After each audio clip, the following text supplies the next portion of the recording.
우리는 종종 이렇게 생각합니다. 이번 여행은 정말 다를 거야. 이 나이에 이 사람들과라면 분명히 편안할 거야. 오래 알고 지낸 친구 혹은 평생을 함께 해온 가족이라면 멀리 떠나도 마음만은 더 가까워질 거라고 믿습니다. 그래서 우리는 설렘을 저축하듯 마음속에 쌓아두고 그 기대를 안고 길을 나섭니다. 하지만 돌아오는 길 창밖을 바라보며 문득 이런 생각이 스치기도 합니다. 왜 예전 같지 않을까? 여행은 단순히 장소를 옮기는 일이 아닙니다. 여행은 함께 사는 연습을 아주 짧고 아주 강하게 압축해 놓은 시간입니다. 하루 이틀이 아니라 아침부터 밤까지 같은 공간에서 같은 리듬으로 같은 선택을 반복해야 하는 시간. 평소에는 보이지 않던 것이 그때부터 조용히 모습을 드러냅니다. 처음에는 다 좋습니다. 공항에서 찍은 단체 사진, 호텔 로비의 밝은 조명, 서로를 부르는 익숙한 목소리. 이 나이에 이런 여행이 어디 있어? 웃으며 말하지만 그 말 속에는 은근한 기대가 숨어 있습니다. 이번만큼은 이 사람들과는 아무 문제 없기를 바라는 마음입니다. 하지만 불교에서는 이렇게 말합니다. 모든 것은 변한다. 변하지 않는 것은 없다. 이 말은 장소나 몸만을 뜻하지 않습니다. 관계도, 감정도, 그리고 우리가 품고 있는 상대에 대한 이미지도 모두 변합니다. 여행은 그 변화를 가장 빠르게 드러내는 조건을 갖춘 시간입니다. 우리는 평소에 친구를 만날 때 몇 시간만 함께합니다. 밥을 먹고 차를 마시고 적당한 거리를 유지합니다. 그 사이에 불편함이 생기면 집으로 돌아가 각자의 공간에서 풀 수 있습니다. 하지만 여행에서는 그럴 수 없습니다. 불편함을 안고도 계속 함께 있어야 합니다. 그때 마음속에 작은 파문이 일어납니다. 왜 저 사람은 항상 늦을까? 왜 저 사람은 이렇게 서두를까? 왜 나만 더 신경 쓰는 것 같지? 이 생각들은 처음엔 아주 작게 시작됩니다. 그래서 우리는 대수롭지 않게 넘깁니다. 하지만 불교에서 말하는 고는 바로 여기서 자라납니다. 저항하지 않으면 사라질 수 있었던 생각을 붙잡고 반복하는 순간 마음은 무거워집니다. 특히 중년 이후의 여행에서는 이 무게가 더 크게 느껴집니다. 젊을 때는 체력으로 넘어가던 일들이 이제는 마음을 먼저 건드립니다. 몸이 피곤하면 마음도 예민해집니다. 마음이 예민해지면 사소한 말 한마디에도 상처를 받기 쉽습니다. 그리고 우리는 속으로 이렇게 말합니다. 원래 저런 사람이었나? 이 질문은 위험합니다. 왜냐하면 이 질문 속에는 이미 판단이 들어있기 때문입니다. 불교에서는 이것을 상샤안이라고 부릅니다. 사람을 하나의 모습으로 고정해버리는 마음입니다. 여행 전까지 우리는 그 사람을 좋은 친구, 편한 사람이라는 상으로 보고 있었습니다. 그런데 여행 중 겪은 몇 장면이 그 상을 흔들기 시작합니다. 사실 그 사람은 변하지 않았을지도 모릅니다. 변한 것은 상황이고 밀도이고 함께 있는 시간의 길입니다. 하지만 우리는 그 차이를 구분하지 못한 채 사람 자체를 문제로 여기기 쉽습니다. 이때 마음속에 실망이 생기고 그 실망은 말로 표현되지 않은 채 쌓입니다. 여기서 중요한 질문 하나를 던져보아야 합니다. 우리는 왜 이렇게 실망했을까요? 그 이유는 단순합니다. 기대했기 때문입니다. 이 사람이라면 나를 이해해 줄 거야. 이 나이에는 서로 배려할 거야. 이 기대가 어긋날 때 마음은 상처를 받습니다. 불교에서는 기대를 미세한 집착이라고 말합니다. 겉으로는 좋은 마음처럼 보이지만 그 안에는 내가 원하는 방식이 숨어 있습니다. 그 방식대로 흘러가지 않을 때 우리는 고통을 느낍니다. 여행은 그 집착을 피할 수 없게 드러내는 거울입니다. 이 시점에서 잠시 멈추어 봅시다. 지금 이 이야기를 들으며 떠오른 얼굴이 있습니까? 혹은 한 번쯤 다시는 같이 여행 안 가라고 마음속으로 말했던 기억이 있습니까? 그 기억을 밀어내지 않아도 됩니다. 다만 그때의 나를 조용히 바라보면 충분합니다. 지금 이 순간 짧은 호흡 하나만 함께 해봅시다. 숨을 천천히 들이마시고 조금 멈췄다가 길게 내쉽니다. 그리고 마음속으로 이렇게 말해봅니다. 그때의 나는 많이 기대했고 많이 지쳐 있었다. 이 말은 변명이 아닙니다. 이해입니다. 이해는 고통을 없애는 첫걸음입니다. 다음 이야기에서는 이 기대와 집착이 어떻게 더 구체적인 갈등으로 이어지는지, 그리고 왜 함께 있음이 때로는 가장 어려운 수행이 되는지 조금 더 깊이 들여다보겠습니다. 함께 있으니 더 편할 거라 생각했는데 오히려 마음이 더 답답해진다면 그 이유는 어디에 있을까요? 여행에서 갈등이 생길 때 우리는 보통 이렇게 말합니다. 성격이 안 맞아서 그래. 원래 저 사람은 저래. 하지만 불교의 시선으로 보면 문제의 핵심은 성격이 아니라 집착에 있습니다. 특히 내 방식이 옳다는 조용한 집착 말입니다. 우리는 각자 오랜 세월을 살아오며 자기만의 리듬을 만들어 왔습니다. 아침에 일어나는 시간, 씻는 순서, 밥을 먹는 속도, 하루를 보내는 방식, 이 리듬은 젊을 때보다 나이가 들수록 더 단단해집니다. 왜냐하면 그 방식으로 살아온 시간이 길기 때문입니다. 문제는 여행에서 이 리듬들이 한 공간에 모인다는 데 있습니다. 누군가는 아침에 일찍 움직여야 하루가 개운합니다. 누군가는 천천히 커피 한 잔을 마셔야 마음이 열립니다. 누군가는 계획표가 있어야 안심하고 누군가는 그날 기분에 따라 움직이고 싶어 합니다. 이 차이 자체는 잘못이 아닙니다. 하지만 우리는 종종 이렇게 생각합니다. 왜 저 사람은 이렇게 비협조적일까? 이 순간 집착이 시작됩니다. 불교에서 말하는 집착은 큰 욕심만을 뜻하지 않습니다. 아주 일상적인 생각, 이 정도는 당연하지 않나? 다 같이 왔으면 맞춰야지. 이런 생각도 집착이 될 수 있습니다. 왜냐하면 그 안에는 나의 기준이 들어있기 때문입니다. 여행 중 갈등의 많은 부분은 사실 말로 드러나지 않습니다. 겉으로는 웃고 있지만 마음속에서는 계산이 시작됩니다. 어제도 내가 먼저 준비했지. 이번에도 내가 맞췄잖아. 이 계산은 상대를 이해하기 위한 것이 아니라 자기 마음의 억울함을 증명하기 위한 계산입니다. 그리고 이 억울함이 쌓이면 작은 말에도 감정이 실립니다. 특히 중년 이후에는 이 감정이 더 빠르게 올라옵니다. 왜냐하면 우리는 이미 너무 많은 것을 참아왔기 때문입니다. 가정에서, 직장에서, 부모로서, 자식으로서. 그래서 여행이라는 쉬는 시간에서조차 또다시 맞추고 참아야 한다고 느끼는 순간 마음은 쉽게 다쳐버립니다. 여기서 중요한 점이 있습니다. 우리는 상대를 통제하려는 마음이 생길 때 사실은 자기 자신이 많이 불안하다는 신호를 보내고 있다는 것입니다. 이대로 가면 불편해질 것 같아.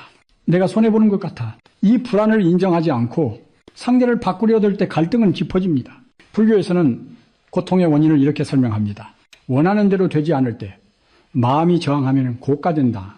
여행에서 우리가 느끼는 고통도 이와 다르지 않습니다. 상대가 내 기준대로 움직여주지 않을 때 그 사실 자체보다 왜 안 맞춰주지? 라는 마음의 저항이 우리를 더 힘들게 합니다. 이 지점에서 우리는 한 가지 선택을 할 수 있습니다. 계속 속으로 판단하며 버티는 길, 혹은 잠시 멈추고 자기 마음을 바라보는 길입니다. 자기 마음을 바라본다는 것은 지금 내가 뭘 그렇게 붙잡고 있지? 라고 묻는 것입니다. 예를 들어 이런 질문을 해볼 수 있습니다. 나는 지금 질서를 붙잡고 있는가? 나는 공평함을 붙잡고 있는가? 나는 내가 존중받아야 한다는 마음을 붙잡고 있는가? 이 질문에는 정답이 없습니다. 다만 알아차림이 있을 뿐입니다. 지금 이 글을 듣는 분도 과거의 여행을 떠올리며 억울함이나 서운함이 올라올 수 있습니다. 그 감정을 밀어내지 마십시오. 대신 이렇게 말해 보십시오. 그때의 나는 나를 지키고 싶었구나. 이 한 문장은 마음을 조금 느슨하게 풀어줍니다. 여기서 짧은 실천 하나를 제안합니다. 다음에 누군가와 함께 있을 때 마음속에서 왜 저래라는 말이 올라오면 바로 반응하지 말고 숨을 한번 깊게 쉽니다. 그리고 속으로 이렇게 말합니다. 지금 나는 내 방식을 붙잡고 있다. 이 알아차림만으로도 마음의 온도는 내려갑니다. 집착을 없애려고 애쓸 필요는 없습니다. 억지로 내려놓으려 할수록 오히려 더 단단해집니다. 불교의 수행은 제거가 아니라 관찰입니다. 그저 보고 인정하고 조금 거리를 두는 것, 그것만으로도 고통은 이미 줄어들기 시작합니다. 다음 이야기에서는 이 집착이 왜 나이가 들수록 더 강해지는지, 그리고 몸과 마음의 피로가 어떻게 갈등을 키우는지 조금 더 깊이 살펴보겠습니다. 여행 중에 마음이 예민해지는 이유를 우리는 흔히 성격이나 관계의 문제로 돌립니다. 하지만 조금 더 가까이 들여다보면 그 바탕에는 몸의 피로가 놓여 있는 경우가 많습니다. 특히 중년 이후의 여행에서는 이 사실이 아주 중요해집니다. 젊을 때는 밤늦게 자고도 다음날을 견딜 수 있었습니다. 조금 무리해도 몸이 먼저 반응하지 않았습니다. 하지만 나이가 들수록 몸은 아주 솔직해집니다. 피곤하면 피곤하다고 말하고 무리하면 바로 신호를 보냅니다. 문제는 우리가 그 신호를 무시하려 할 때 생깁니다. 여행이라는 말에는 늘 움직임이 따라옵니다. 아침 일찍 일어나고 낯선 길을 걷고 익숙하지 않은 음식을 먹고 밤에는 또 다른 침대에서 잠을 잡니다. 이 모든 것이 몸과 마음에겐 작은 스트레스입니다. 하루 이틀은 괜찮을 수 있지만 그 시간이 길어질수록 우리 안에 여유는 점점 줄어듭니다. 이때 마음에서 이런 생각이 올라옵니다. 왜 이렇게 피곤한 일정만 잡았지? 조금만 쉬면 안 되나? 하지만 이런 말을 꺼내는 것조차 눈치를 보게 됩니다. 괜히 분위기를 망칠까봐, 괜히 유난 떠는 사람이 될까봐 말입니다. 그래서 우리는 말 대신 표정으로 피로를 드러냅니다. 불교에서는 몸과 마음을 따로 보지 않습니다. 몸이 지치면 마음도 함께 흐려집니다. 이 흐려진 마음에서는 자비가 나오기 어렵습니다. 대신 짜증과 판단이 먼저 튀어나옵니다. 이것은 성품의 문제가 아니라 에너지의 문제입니다. 특히 60대 이후에는 적응 피로가 큽니다. 새로운 장소, 새로운 언어, 새로운 규칙, 이 모든 것을 받아들이는데 젊을 때보다 더 많은 에너지가 듭니다. 그래서 겉으로는 아무 말도 하지 않아도 속에서는 이미 많은 것을 견디고 있는 상태가 됩니다. 이런 상태에서 누군가 이렇게 말하면 어떨까요? 이 정도는 다들 하는 거잖아. 조금만 더 걸으면 돼. 그 말이 틀린 말은 아닐 수 있습니다. 하지만 지친 마음에는 그 말이 위로가 아니라 압박으로 들립니다. 그리고 그 압박은 서운함으로 바뀝니다. 여기서 우리는 하나를 분명히 알아야 합니다. 나이가 들수록 함께하면 체력과 직결된다는 사실입니다. 같은 사람이라도 컨디션이 다르면 전혀 다른 관계처럼 느껴질 수 있습니다. 그래서 어떤 여행은 사람이 문제가 아니라 단순히 너무 무리한 일정이었을지도 모릅니다. 불교의 마음 챙김은 이 지점에서 아주 현실적인 가르침을 줍니다. 지금 이 몸은 어떤 상태인가? 지금 이 마음은 여유가 있는가? 이 두 가지를 살피지 않은 채 관계만 들여다보면 우리는 쉽게 오해에 빠집니다. 잠시 하나의 장면을 떠올려 보십시오. 여행 중 모두가 사진을 찍고 있을 때 당신은 한쪽에 앉아 쉬고 싶었던 적이 있습니까? 그때 마음속에서는 어떤 생각이 흘렀나요? 내가 너무 처지는 건가? 괜히 민폐인가? 이 생각들이 바로 마음의 피로를 더 키웁니다. 여기서 작은 실천 하나를 제안합니다. 다음에 비슷한 상황이 오면 스스로에게 이렇게 말해 보십시오. 지금 나는 쉬어도 된다. 이 한 문장은 스스로에게 허락을 주는 말입니다. 허락을 받지 못한 몸은 마음을 더 빨리 지치게 합니다. 그리고 가능하다면 아주 짧게라도 표현해 보십시오. 잠깐 쉬었다 갈게. 조금만 천천히 가도 될까? 이 말은 이기적인 요구가 아닙니다. 자신을 돌보는 사람만이 타인도 오래 품을 수 있습니다.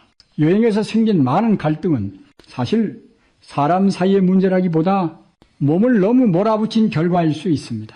이 사실을 알게 되면 과거에 여행을 떠올릴 때 드는 후회도 조금은 달라질 수 있습니다. 그때 우리가 서로 싫어진 게 아니라 그냥 많이 지쳐 있었구나. 다음 이야기에서는 이 피로 위에 더해지는 또 하나의 민감한 요소, 바로 돈에 대한 이야기를 해보려 합니다. 왜 작은 금액 하나가 관계를 이렇게 쉽게 흔들 수 있는지 말입니다. 여행에서 마음이 가장 쉽게 흔들리는 순간 중 하나는 의외로 돈 이야기가 나올 때입니다. 큰 돈이 아니어도 괜찮습니다. 밥 한 끼, 택시비, 기념품 몇 개. 그 작은 금액 앞에서 사람 사이의 온도가 달라지기 시작합니다. 우리는 종종 이렇게 생각합니다. 같이 모은 돈인데 그냥 편하게 쓰면 되지. 하지만 현실에서는 그렇지 않습니다. 같은 액수의 돈을 보면서도 각자가 떠올리는 의미는 전혀 다르기 때문입니다. 누군가는 이렇게 생각합니다. 여행 왔으니 조금 비싸도 좋은 걸 먹어야지 추억을 사는 마음입니다. 또 다른 누군가는 이렇게 느낍니다. 이 돈이면 집에 있는 손주 선물을 하나 더 살 수 있는데 아끼는 마음입니다. 이 두 마음 중 어느 쪽이 옳다고 말할 수는 없습니다. 문제는 이 차이가 말로 풀리지 않을 때 생깁니다. 겉으로는 웃으며 계산하지만 속으로는 비교가 시작됩니다. 저 사람은 너무 쉽게 쓰네. 저 사람은 왜 이렇게 따질까? 이 비교는 돈을 넘어서 사람에 대한 평가로 이어지기 쉽습니다. 그리고 그 평가는 여행이 끝난 뒤에도 오래 남습니다. 불교에서는 이것을 분별심이라고 부릅니다. 나와 남을 나누고 옳고 그름을 가르고 그 기준 위에 감정을 얻는 마음입니다. 돈은 이 분별심을 아주 빠르게 자극합니다. 왜냐하면 돈에는 각자의 삶의 역사와 불안이 담겨 있기 때문입니다. 중년 이후의 돈에는 특히 많은 감정이 얽혀 있습니다. 젊을 때처럼 다시 벌 수 있다는 확신이 줄어들고 앞으로의 생활에 대한 걱정이 커집니다. 그래서 어떤 사람은 더 쓰고 싶어지고 어떤 사람은 더 지키고 싶어집니다. 이 차이는 성격이 아니라 삶의 무게에서 나옵니다. 여행 중 이런 장면을 떠올려 보십시오. 이건 누가 냈지? 이건 공동비에서 나가는 거야? 이 질문이 오가는 순간 공기가 조금 달라지는 걸 느껴본 적 있습니까? 말투는 평온해도 마음속에서는 이미 계산기가 돌아가고 있습니다. 이때 중요한 것은 상대를 탓하기보다 자기 마음을 먼저 살피는 일입니다. 나는 지금 무엇이 불안한가? 나는 인정받고 싶은가? 아니면 손해보기 싫은가? 이 질문은 상대를 공격하지 않고도 내 마음을 이해하게 도와줍니다. 불교의 가르침은 단순합니다. 집착이 있으면 고가 생긴다. 돈에 대한 집착도 마찬가지입니다. 더 쓰고 싶다는 집착, 덜 쓰고 싶다는 집착, 그 자체가 문제는 아닙니다. 문제는 그 집착을 당연한 기준으로 여기고 상대도 따라야 한다고 믿을 때 생깁니다. 여기서 아주 작은 실천을 하나 제안합니다. 다음에 돈 이야기가 나올 때 속으로 먼저 이렇게 말해 보십시오. 이 사람의 방식에도 이유가 있다. 이 한 문장은 마음의 긴장을 조금 풀어줍니다. 그리고 가능하다면 서운함이 쌓이기 전에 짧게 정리해 두는 것도 도움이 됩니다. 이건 공동비, 이건 각자. 명확함은 차가움이 아니라 배려가 될 수 있습니다. 많은 관계가 여행 후에 멀어지는 이유는 돈 때문이 아니라 돈을 통해 드러난 기대와 비교 때문입니다. 이 사실을 알게 되면 우리는 조금 더 부드럽게 과거를 돌아볼 수 있습니다. 그때 우리는 계산이 달랐을 뿐 나쁜 사람이었던 건 아니었구나. 다음 이야기에서는 돈만큼이나 조용히 마음을 무겁게 만드는 요소, 바로 책임과 역할의 불균형에 대해 나눠보겠습니다. 누가 더 했는지보다 왜 그게 상처로 남는지에 대한 이야기입니다. 여행이 길어질수록 눈에 잘 띄지 않지만 마음을 무겁게 만드는 것이 하나 있습니다. 바로 책임의 무게입니다. 누가 일정표를 짰는지, 누가 예약을 했는지, 누가 돈을 관리했는지, 겉으로는 아무 문제 없어 보이지만 이 역할들이 쌓이는 순간 마음속 균형은 조금씩 흔들립니다. 여행을 준비할 때는 대개 이런 말이 오갑니다. 네가 잘하니까 네가 해. 나는 이런 거 잘 몰라. 처음에는 기꺼이 맞습니다.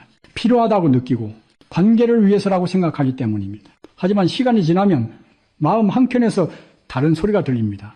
왜 항상 나만 신경 써야 하지? 이 질문은 말로 잘 나오지 않습니다. 대신 표정으로, 말투로, 침묵으로 드러납니다.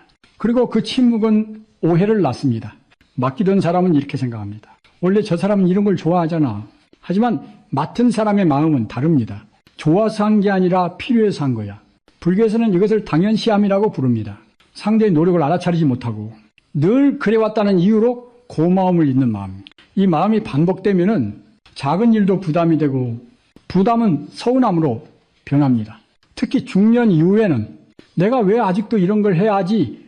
라는 생각이 쉽게 올라옵니다. 평생 가족과 일을 위해 책임을 져왔던 사람일수록 여행에서조차 또다시 책임자가 되는 순간 마음이 더 빨리 지칩니다. 그리고 그 지침은 사람에게 향합니다. 여기서 중요한 것은 누가 더 많이 했느냐가 아닙니다. 서로의 수고를 얼마나 알아차렸느냐입니다. 고맙다는 말 한마디, 덕분에 편했어라는 인정이 없을 때 사람은 스스로를 보호하기 위해 마음을 닫습니다. 잠시 이런 장면을 떠올려 보십시오. 여행이 끝나갈 무렵 갑자기 이런 말이 튀어나오는 순간 말입니다. 그럼 다음엔 네가 해. 이 말은 해결이 아니라 이미 쌓인 마음의 무게가 터져나온 결과입니다. 불교의 자비는 상대에게만 향하는 것이 아닙니다. 자기 자신에게도 필요합니다. 나는 다 해줘야 좋은 사람이야. 이 생각 역시 하나의 집착일 수 있습니다. 자비란 스스로에게 한계를 허락하는 것입니다. 여기서 작은 실천 하나를 제안합니다. 다음에 무언가를 맡게 될 때 마음속으로 이렇게 물어보십시오. 이건 내가 감당할 수 있는가? 그리고 가능하다면 처음부터 작게라도 나누어 말해보십시오. 이건 내가 할게. 이건 같이 정하자. 이 말은 관계를 나누는 말이 아니라 관계를 오래가게 하는 말입니다. 많은 우정이 깨지는 이유는 큰 싸움 때문이 아닙니다. 안아주지 않는 수고, 말하지 못한 피로가 조용히 쌓였기 때문입니다. 이 사실을 이해하면 우리는 과거의 관계를 조금 더 따뜻하게 바라볼 수 있습니다. 다음 이야기에서는 이 모든 피로와 서운함 위에서 결정적인 상처가 되는 말 한마디에 대해 이야기해 보겠습니다. 왜 어떤 말은 오래도록 마음에 남는지 말입니다. 여행에서 가장 오래 남는 것은 아름다운 풍경이 아닐 때가 많습니다. 사진 속 웃는 얼굴도 아닙니다. 오히려 아무 생각 없이 던졌던 말 한마디가 시간이 지나도 마음속에서 사라지지 않고 남아있기도 합니다. 여행 왔는데 왜 그렇게 재미없어 보여? 이 정도도 힘들면 그냥 집에 있지. 너는 항상 느려. 이 말들은 평소라면 웃고 넘길 수 있었을지도 모릅니다. 하지만 여행 중에는 다릅니다. 몸이 지쳐있고 마음에 여유가 없을 때 그 말은 농담이 아니라 평가로 들립니다. 불교에서는 말이 업을 만든다고 합니다. 의도가 가볍더라도 상대의 마음에 상처를 남기면 그 말은 이미 무게를 가집니다. 특히 중년 이후의 마음은 겉으로는 단단해 보이지만 사실은 훨씬 섬세해져 있습니다. 왜 그럴까요? 나이가 들수록 우리는 존중받고 싶다는 마음이 커지기 때문입니다. 젊을 때는 무시를 견뎠던 말도 이제는 마음 깊이 내려앉습니다. 나를 이렇게 보는구나. 그 생각 하나가 관계의 온도를 바꿉니다. 문제는 이런 말들이 대개 가장 가까운 사람에게서 나온다는 점입니다. 그래서 더 아픕니다. 설마 이 사람은 아니겠지 라는 기대가 있었기 때문입니다. 이 기대가 무너질 때 실망은 조용히 마음에 자리 잡습니다. 불교에서 말하는 고통의 특징은 이렇습니다. 좋은 기억보다 아픈 기억이 더 오래 남습니다. 여행이 끝난 뒤 우리는 멋진 풍경보다 그날 들었던 한 문장을 더 또렷이 기억합니다. 그리고 그 기억이 그 사람을 떠올릴 때마다 따라옵니다. 여기서 중요한 점이 있습니다. 그 말을 한 사람은 그 말이 그렇게 깊이 남을 줄 몰랐을 수도 있습니다. 피곤해서 아무 생각 없이 순간적으로 나온 말일 수도 있습니다. 하지만 듣는 사람의 마음은 그 사정을 알지 못합니다. 상처는 설명보다 먼저 도착합니다. 그래서 불교에서는 말하기 전에 한 박자 멈추는 것을 수행이라 합니다. 지금 이 말이 상대의 마음에 어떤 흔적을 남길지 잠시 바라보는 것입니다. 이 짧은 멈춤이 관계를 지키는 큰 자비가 됩니다. 이미 지나간 말이 떠올라 마음이 무거워질 때도 있습니다. 그럴 때는 스스로에게 이렇게 말해 보십시오. 그 말 하나가 그 사람의 전부는 아니다. 이 문장은 과거의 기억에 너무 단단히 묶이지 않게 도와줍니다. 또 하나의 작은 실천을 제안합니다. 다음에 누군가의 말에 마음이 흔들릴 때 즉시 판단하지 말고 속으로 이렇게 물어보십시오. 지금 이 말은 필요해서 나온 것일까? 이 질문은 상대를 변명해주기 위함이 아니라 내 마음을 보호하기 위함입니다.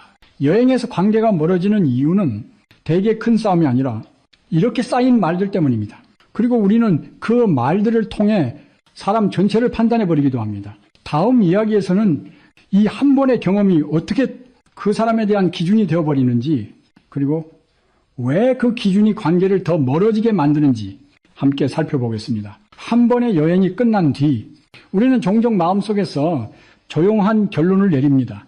이 사람은 이런 사람이구나. 그 결론은 말로 꺼내지지 않아도 이미 관계의 방향을 바꿔놓습니다. 여행 전까지 그 사람에 대한 기억은 대체로 따뜻했을지도 모릅니다. 힘들 때 옆에 있어 주었던 모습, 웃으며 이야기를 나누던 시간들, 그런 기억들은 오랜 세월에 걸쳐 쌓여온 것이었습니다. 하지만 단 한 번의 여행이 그 모든 기억 위에 새로운 기준을 얹어버립니다. 불교에서는 이것을 집착된 인식이라고 합니다. 특정한 장면 하나를 붙잡고 그 장면으로 사람 전체를 규정하는 마음입니다. 이 마음은 매우 자연스럽습니다. 상처를 다시 겪고 싶지 않기 때문입니다. 그래서 마음은 스스로를 보호하려고 간단한 결론을 만들어냅니다. 저 사람은 같이 가면 힘들다. 다시는 깊이 엮이지 말자. 이 결론은 당장의 마음을 편하게 해줄 수 있습니다. 하지만 동시에 관계가 회복될 가능성도 함께 닫아버립니다. 우리는 그 사람을 있는 그대로 보기보다 여행에서의 모습으로만 기억하게 됩니다. 여기서 한 가지를 짚어볼 필요가 있습니다. 그 사람이 정말 변했을까요? 아니면 여행이라는 특수한 상황이 그 사람의 한 단면만을 보여준 걸까요? 불교에서 말하듯 사람은 상황에 따라 수많은 얼굴을 가집니다. 그중 하나를 전부라고 믿을 때 고통은 더 깊어집니다. 특히 중년 이후에는 이런 기준이 더 단단해집니다. 이 나이에 다시 사람 맞추기 싫다. 이제는 편한 관계만 남기고 싶다. 이 마음은 이해할 수 있습니다. 하지만 그 안에는 조금의 두려움도 함께 숨어 있습니다. 다시 상처받고 싶지 않다는 마음 말입니다. 문제는 이 기준이 우리 자신도 묶어버린다는 데 있습니다. 한 번 내린 판단을 유지하기 위해 우리는 스스로를 설득합니다. 역시 안 맞았어. 이 말은 마음을 굳히는 동시에 부드러움을 잃게 만듭니다. 불교의 가르침은 이 지점에서 다른 길을 제안합니다. 모든 것은 조건 따라 나타나고 조건 따라 사라진다. 여행에서의 모습도 그 사람의 전부가 아니라 그때의 조건이 만든 모습일 뿐입니다. 과거의 여행을 떠올릴 때 마음속에 불편한 장면이 먼저 떠오른다면 이렇게 한번 말해 보십시오. 그때는 그런 조건이었구나. 이 말은 판단을 지우기 위한 것이 아니라 기억에 숨을 쉴 공간을 만들어줍니다. 관계를 계속 이어가야 한다는 뜻은 아닙니다. 다만 한 번의 경험으로 모든 것을 닫아버리지 않아도 된다는 것입니다. 거리를 두되 마음을 굳게 닫지 않는 것, 이것이 중년 이후 관계의 지혜일지도 모릅니다. 다음 이야기에서는 그렇다면 우리는 어떻게 해야 관계를 해치지 않으면서도 자신을 지킬 수 있는지 여행을 다르게 선택하는 방법에 대해 나누어 보겠습니다. 이제 우리는 한 가지 질문 앞에 서게 됩니다. 그렇다면 앞으로는 아예 같이 여행을 가지 말아야 할까? 불교의 가르침은 극단을 권하지 않습니다. 피하는 것도 억지로 맞추는 것도 아닌 다르게 선택하는 길을 이야기합니다. 문제는 여행 그 자체가 아니라 우리가 여행에 담아놓은 기대입니다. 가면 더 가까워질 거야. 같이 가면 당연히 맞춰줄 거야. 이 기대가 클수록 어긋났을 때의 실망도 커집니다. 그래서 중년 이후의 여행에서는 기대보다 조건을 먼저 살피는 지혜가 필요합니다. 예를 들어 멀고 긴 여행 대신 짧고 가까운 여행을 선택하는 것입니다. 이틀이나 사흘 정도 서로 숨 돌릴 여지가 있는 일정, 하루 종일 붙어 있기보다 각자 쉬는 시간이 자연스럽게 생기는 구조, 이런 여행은 관계를 시험하지 않습니다. 또 하나 중요한 선택은 거리입니다. 같은 숙소를 쓰더라도 각자의 방이 있는지 혹은 혼자 있을 수 있는 시간이 있는지, 이 거리는 차가움이 아닙니다. 오히려 관계를 오래가게 하는 따뜻한 여백입니다. 돈에 대해서도 마찬가지입니다. 대충 하자는 말보다 처음부터 분명히 나누는 것이 훨씬 부드러울 수 있습니다. 공동비와 개인비를 나누고 서로의 방식을 존중하기로 합의하는 것, 이 명확함은 신뢰를 해치지 않습니다. 오히려 불필요한 마음의 계산을 줄여줍니다. 불교에서 말하는 놓아줌은 관계를 버리라는 뜻이 아닙니다. 상대가 내 기대를 채워줄 것이라는 생각을 내려놓는 것입니다. 그러면 여행의 목적도 달라집니다. 즐거워야 한다에서 편안하면 충분하다로 말입니다. 여기서 작은 점검 질문을 하나 드립니다. 이 여행이 끝났을 때 나는 이 사람과 다시 밥을 먹고 싶을까? 이 질문에 그렇다고 답할 수 있다면 그 여행은 이미 성공한 것입니다. 사진이 많지 않아도 특별한 추억이 없어도 말입니다. 중년 이후의 여행은 인생을 증명하는 시간이 아닙니다. 서로를 소모하지 않고 그저 함께 있어도 괜찮다는 걸 확인하는 시간입니다. 그렇게 선택된 여행은 관계를 깊게 하지 않아도 적어도 상처로 남지 않습니다. 다음 이야기에서는 여행을 떠나기 전과 도중에 우리 마음을 어떻게 조율하면 좋은지 아주 간단한 마음 연습을 함께 해보겠습니다. 이 연습은 여행이 아니어도 일상에서 바로 쓸 수 있는 방법입니다. 여행을 바꾸기 전에 사실 우리가 먼저 살펴야 할 것은 마음의 준비입니다. 같은 상황에서도 덜 상처받는 사람과 더 쉽게 지치는 사람의 차이는 마음을 다루는 방식에서 나옵니다.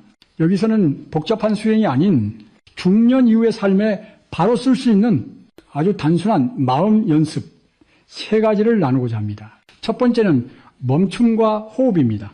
여행 중 마음이 불편해질 때 우리는 대부분 바로 반응합니다. 표정이 굳고 말투가 짧아집니다. 그 순간을 알아차렸다면 아무 말도 하지 말고 숨을 천천히 4박자로 들이마십니다. 그리고 잠시 멈췄다가 6박자로 길게 내쉽니다. 이 짧은 호흡은 감정이 말을 앞지르지 않게 붙잡아줍니다. 두 번째는 관조의 질문입니다. 마음이 불편할 때 속으로 이렇게 물어보십시오. 지금 내가 붙잡고 있는 것은 무엇인가? 속도일 수도 있고 공평함일 수도 있고 인정받고 싶은 마음일 수도 있습니다. 이 질문의 목적은 답을 찾는 것이 아니라 집착을 알아차리는 데 있습니다. 알아차림이 생기면 집착은 이미 힘을 잃기 시작합니다. 세 번째는 작은 행동의 변화입니다. 여행 중 하루에 한 번 아주 구체적인 감사 한마디를 해보는 것입니다. 덕분에 오늘 편했어. 네가 정리해줘서 고마웠어. 이 말은 상대를 바꾸기보다 관계의 공기를 부드럽게 만듭니다. 부드러워진 공기 속에서는 상처가 깊어지기 어렵습니다. 이 3가지는 대단해 보이지 않을 수 있습니다. 하지만 불교의 수행은 늘 이렇게 시작됩니다. 작고 반복 가능한 것, 삶 속에서 계속 할 수 있는 것, 그래야 진짜 변화가 일어납니다. 혹시 과거의 여행이 떠올라 마음이 무거워진다면 이 연습을 그 기억에도 적용해 보십시오. 그때의 나는 무엇을 붙잡고 있었을까? 이 질문은 후회를 줄이고 자기 자신에 대한 자비를 키워줍니다. 다음 마지막 이야기에서는 이 모든 내용을 하나로 모아 중년 이후의 관계와 여행을 바라보는 조용한 지혜에 대해 정리해 보겠습니다. 나이가 들수록 우리는 한 가지를 분명히 알게 됩니다. 모든 사람과 끝까지 가까이 지낼 수는 없다는 사실입니다. 그리고 그것이 꼭 실패나 상실을 의미하지는 않는다는 것도요. 오히려 이것은 삶을 조금 더 정직하게 바라보게 되는 성숙의 신호일 수 있습니다. 젊을 때의 관계는 확장해 나가는 방향이었다면 중년 이후의 관계는 정리하고 남기는 방향으로 흐릅니다.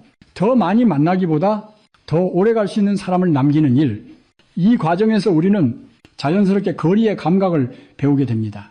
불교에서는 이를 중도라고 말합니다. 너무 붙잡지도 너무 밀어내지도 않는 길, 가깝되 얽히지 않고 멀어지되 차갑지 않은 상태입니다. 여행도 관계도 이 중도의 감각 위에 놓일 때 비로소 편안해집니다. 함께 여행을 가지 않아도 함께 밥을 먹을 수는 있습니다. 매일 연락하지 않아도 서로의 안부를 진심으로 빌 수는 있습니다. 관계의 깊이는 함께한 거리로 결정되지 않습니다. 서로의 한계를 존중했는지로 결정됩니다. 혹시 마음속에 이런 생각이 남아있다면 그래도 예전 같지는 않다. 그 생각을 밀어내지 않아도 됩니다.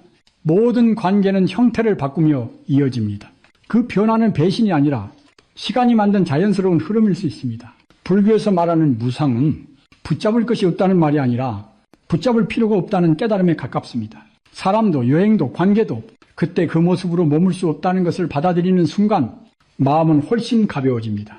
이제 이렇게 스스로에게 물어보셔도 좋겠습니다. 나는 누구와 있을 때 굳이 애쓰지 않아도 편안한가?